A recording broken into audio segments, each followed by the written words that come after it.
লালমনিরহাটের হাতীবান্ধায় ইতি আক্তার নামে অনার্স পড়ুয়া এক কলেজ ছাত্রীকে 1 বছর আগে বিয়ে করেন খোরশেদ আলী। কিন্তু দীর্ঘদিনেও স্ত্রীর স্বীকৃতি পাচ্ছে না ওই কলেজ ছাত্রী। স্ত্রী হিসেবে স্বীকৃতির দাবিতে গত মঙ্গলবার স্বামীর বাড়ি গেলে স্বামী, শ্বশুর ও ননদ সহ তাদের লোকজন ওই কলেজ ছাত্রীকে মারধর করেন। আমি মোহাম্মদ খোরশেদ আলমের সাথে সম্পর্ক করছি। আমি স্কুল জীবন থেকে ওর সাথে সম্পর্কে দাঁড়াইছি। তার মাঝখানে ওকে ওর বাবা মা বিয়ে দিল, আমার বাবা মা আমাকে বিয়ে দিল।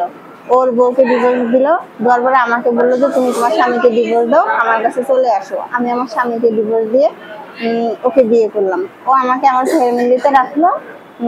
রাখার পর আমার সঙ্গে ঘর সংসার করলো, প্রতিনিয়ত আমার সঙ্গে গেলো, আমার কাছে গিয়ে থাকলো।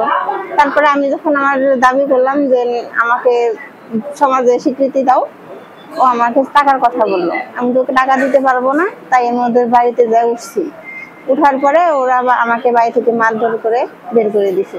খোরশেদ আলী ওই উপজেলার পূর্ব সিন্দুন্না গ্রামের সাবেক ইউপি সদস্য বাদশা মিয়ার পুত্র, আর কলেজ ছাত্রী দক্ষিণ ধুবনি গ্রামের বাসিন্দা।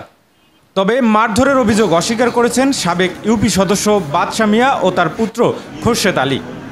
এ ঘটনায় ওই কলেজ ছাত্রী ইতি আক্তার বাদী হয়ে স্থানীয় থানায় একটি অভিযোগ দায়ের করেছেন। আর পুলিশ বলছেন অভিযোগের আলোকে তদন্ত করে আইনি ব্যবস্থা নেওয়া হবে। এল নিউজ অনলাইন, লালমনিরহাট।